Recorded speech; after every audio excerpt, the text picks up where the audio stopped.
Hello बच्चों, मैं संजीदा हिंदी शिक्षिका एलपीएम पब्लिक स्कूल के ऑनलाइन कक्षा में आप सभी का हार्दिक स्वागत करती हूँ। बच्चों, आप सभी कैसे हैं? उम्मीद करती हूँ कि आप सब अच्छे होंगे और खूब मेहनत से अपनी पढ़ाई कर रहे होंगे। ठीक है बच्चों, चलिए आज की कक्षा आरंभ करते हैं। प्यारे बच्चों, आज हम सब अपनी पाठ्य पुस्तक हिंदी व्याकरण के पाठ 17 अनुच्छेद लेखन नामक प्रकरण का अध्ययन करेंगे। तो चलिए देखिए बच्चों, सबसे पहले आप समझिए अनुच्छेद का क्या मतलब होता है। ठीक है, अनुच्छेद लेखन, अनुच्छेद कहते किसे हैं? किसी एक विषय पर अपने विचारों को व्यक्त करके लिखना अनुच्छेद कहलाता है। ठीक है, लेखन आप सभी जानते हैं, लेखन का अर्थ होता है लिखना। अगर कोई एक विषय है और उस पर आप अपने विचार लिख रहे हैं तो वही अनुच्छेद लेखन कहलाता है। अनुच्छेद लेखन से हमारी कल्पना शक्ति, रचनात्मक क्षमता का विकास होता है। अगर हम अपने से कुछ विचार करके लिख रहे हैं तो इससे हमारी कल्पना शक्ति का विकास होता है। ठीक है बच्चों, और अनुच्छेद लिखते समय हमें कुछ बातों का विशेष रूप से ध्यान देना होता है। जैसे जिस विषय पर अनुच्छेद लिखना है उस पर मन में ही पहले विचार कर लेना चाहिए। अपने विचारों को क्रम से लिखना चाहिए और अपने जो विचार हैं उन्हें छोटे, सरल और स्पष्ट वाक्यों में लिखना चाहिए। अनुच्छेद के अंत में निष्कर्ष समझ में आ जाना चाहिए। जैसे हम किस विषय पर अनुच्छेद लिख रहे हैं और वह अनुच्छेद जब लिख दिया गया तो अंत में क्या निष्कर्ष है ये हमें समझ में आ जाना चाहिए उस अनुच्छेद को पढ़कर। ठीक है बच्चों, अनुच्छेद लेखन में संपूर्ण विषय वस्तु को एक ही अनुच्छेद में लिखना चाहिए। जैसे मान लीजिए आपको एक प्रकरण दिया गया, मेरी प्रिय सहेली, तो इसमें बस आपको अपनी सहेली के बारे में ही लिखना है। जैसे अपनी सहेली का नाम, उसकी रुचि, उसका स्वभाव, उसके माता पिता, इनके बारे में लिखना है। यही अनुच्छेद कहलाता है। जैसे कुछ और उदाहरण देखिए, जब मैंने एक सपना देखा। अगर कोई बच्चा सपना देख रहा है और उस सपने को एक अनुच्छेद के रूप में लिख रहा है तो वही अनुच्छेद लेखन कहलाता है। यदि मैं तितली होती, कोई लड़की है वो सोच रही है यदि मैं तितली होती, तो इस पर वह अपने विचार लिख रही है तो यही अनुच्छेद लेखन कहलाता है। ठीक है बच्चों, चलिए कुछ अभ्यास के प्रश्नों को देखिए इसमें प्रश्न नंबर 1 दिया है, नीचे दिए चित्र को देखकर अनुच्छेद पूरा कीजिए। इस चित्र में हाथी है और वो हाथी क्या कर रही है, इस चित्र के माध्यम से इस अनुच्छेद को पूरा करना है। देखिए लिखा हुआ है, मैं डैश डैश हूँ। क्या हूँ? आप लिखेंगे मैं हाथी हूँ, मेरे 4 पैर और एक छोटी पूंछ होती है, मेरे पास एक लंबी सूंड भी होती है, मेरे 2 बड़े बड़े कान होते हैं, मैं देखने में बहुत क्या लगता हूँ?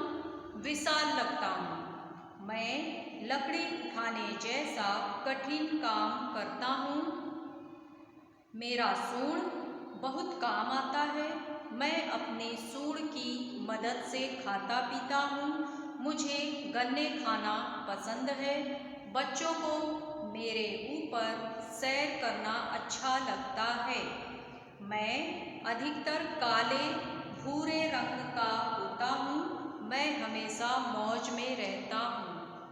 ठीक है बच्चों, यही आपको इसमें लिख देना है। इस चित्र को देखकर। और प्रश्न नंबर 2 में है, इन प्रश्नों के आधार पर गणतंत्र दिवस 26 जनवरी पर अनुच्छेद लिखिए। गणतंत्र दिवस के बारे में आप सभी जानते हैं, किसे कहते हैं गणतंत्र दिवस? 26 जनवरी को, ठीक है। इस पर आपको एक अनुच्छेद लिखना है और इसमें कुछ प्रश्न दिए हुए हैं, इन्हीं के उत्तर आपको लिखने हैं, ठीक है बच्चों। चलिए, क में दिया है, भारत के राष्ट्रीय त्योहार कौन कौन से हैं? बोर्ड पर लिख रहे हैं, आप लोग समझते चलिए। पहले नंबर का उत्तर आप लिखेंगे, भारत के राष्ट्रीय त्योहार 3 होते हैं। कौन कौन से? चलिए यहाँ पर लिखिए, क में लिखिए। सबसे पहले आप लिखिए गणतंत्र दिवस। गणतंत्र दिवस 26 जनवरी को बोलते हैं। फिर अल्पविराम, इसके बाद स्वतंत्रता दिवस। स्वतंत्रता दिवस किसे बोलते हैं? 15 अगस्त को। इसके बाद आप लिखेंगे गांधी जयंती। गांधी जयंती 2 अक्टूबर। ठीक है बच्चों, गांधी जयंती। ये 3 हमारे राष्ट्रीय पर्व हैं। गणतंत्र दिवस को हमारे देश का संविधान लागू हुआ था और स्वतंत्रता दिवस को हमारा देश आजाद हुआ था। और गांधी जयंती आप सभी जानते हैं 2 अक्टूबर, ठीक है। ये सब हमारे राष्ट्रीय त्योहार हैं। दूसरे प्रश्न का उत्तर लिखिए, गणतंत्र दिवस क्यों मनाया जाता है? ख में लिखिए, गणतंत्र दिवस क्यों मनाया जाता है? लिखिए, इस दिन हमारे देश का संविधान लागू हुआ था। इस दिन, एक एक लाइन में उत्तर दीजिएगा। इस दिन हमारे देश का संविधान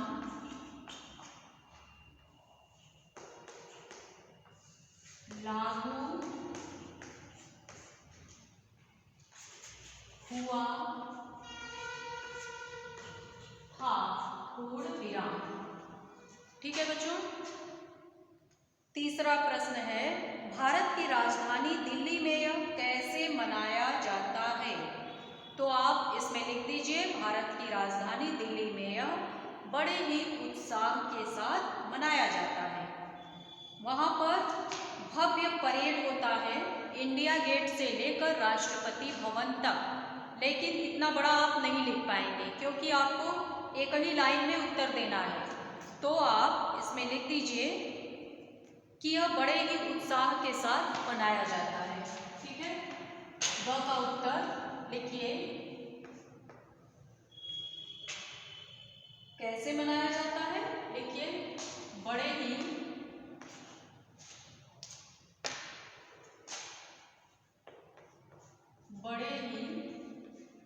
उत्साह के साथ मनाया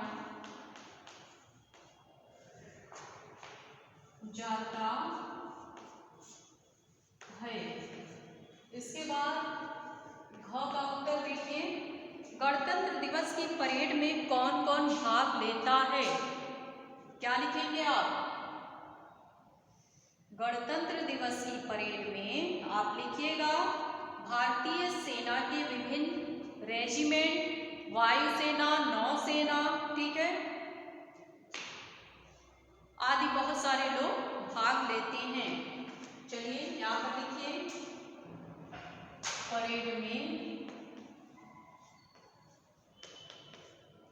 कौन कौन लोग भाग लेते हैं? आप लिखिए,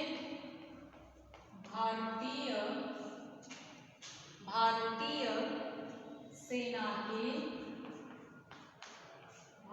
सेना के विभिन्न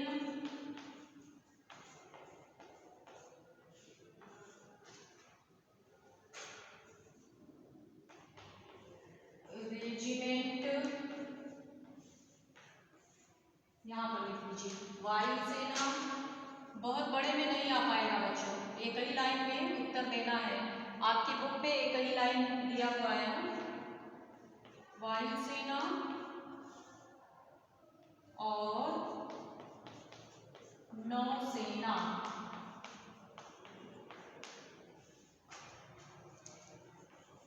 आदि के लोग भाग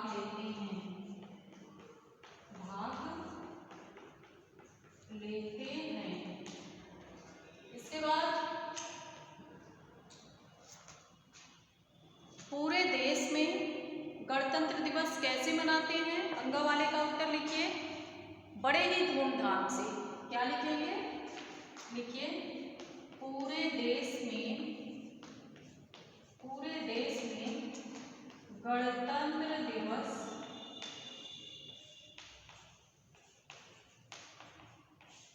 बड़े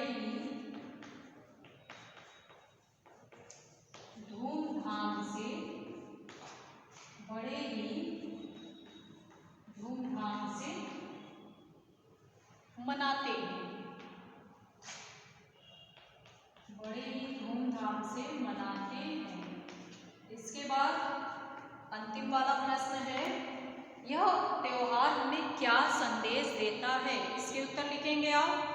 यह त्योहार हमें यह संदेश देता है कि हमें अपने मूल अधिकारों और संवैधानिक हितों का क्या करना चाहिए? सम्मान करना चाहिए। चलिए लिखिए, यह त्योहार, लिखिए, यह त्योहार हमें यह संदेश देता है कि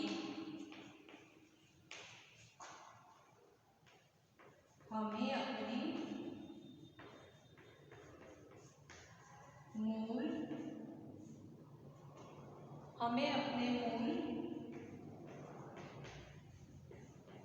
अधिकारों और, दिखाई पड़ रहा है नीचे बच्चों, और संवैधानिक हितों का ध्यान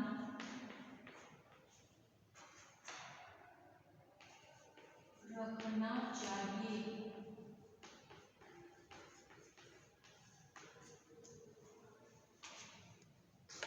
ठीक है, तो बच्चों इसका पीडीएफ भेज देंगे, आप सब उस पीडीएफ से देखकर अपनी पुस्तक में लिख लीजिएगा। इसे आपको अपनी कॉपी में नहीं लिखना है, केवल पुस्तक में ही लिखना है। ठीक है बच्चों, तो उम्मीद करती हूँ आप सभी के समझ में आ गए होंगे।